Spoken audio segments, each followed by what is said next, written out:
తీసుకునేంత వరకు ఆగదు ఉండే. నేను 10,000 రెంట్ కట్టుకుంటున్నా, 10,000 రెంట్ కట్టుకుని ఉంటున్నా. రోడ్డు ఏం చేసింది? రోడ్డు మీద నేను ఉన్నా, రోడ్డు మీద వేసిన ఇది ఏం చేసింది?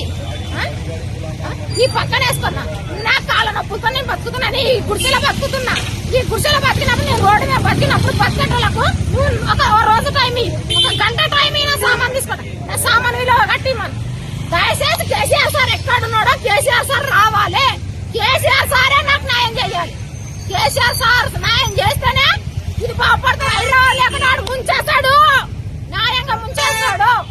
న్యాయంగా ముంచేస్తాడంటే ముంచేస్తాడు. రేవంత్ రెడ్డి గారు మంచాడు కాదు. ఇప్పటికి సగం ముంచేసిండు. నా కడుపు కోత ఇంత ఉంది. నేను ఎవరితో చెప్పుకోవాలి? ఎవరున్నారు నాకు వెనకాల?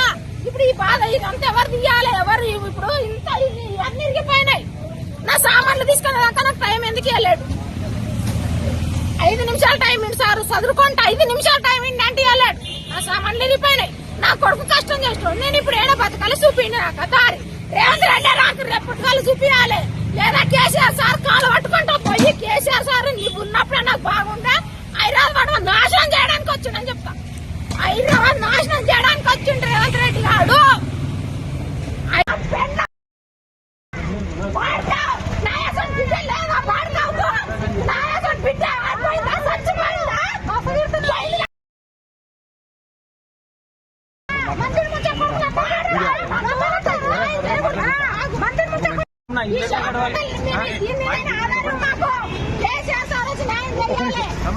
ఎందుకు ఇట్లా వేస్తున్నాడు మాకు?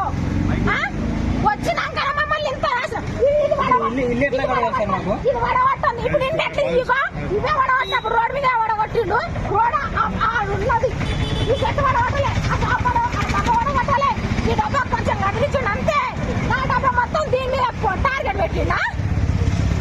నా కొడుకు కష్టం మీద నేను బతకదాన్ని ఇట్లా ఎందుకు చేసిండు? నా సామాన్తో పాడై కట్టి మాను రేవంత్ రెడ్డికి వచ్చా లేదా కేసీఆర్ సార్కు నమస్కారం పెట్టి నేను కాలు మొత్తం అడుక్కుంటా పోయాను. కానీ కేసీఆర్ దగ్గర న్యాయం చేసుకొని వస్తా.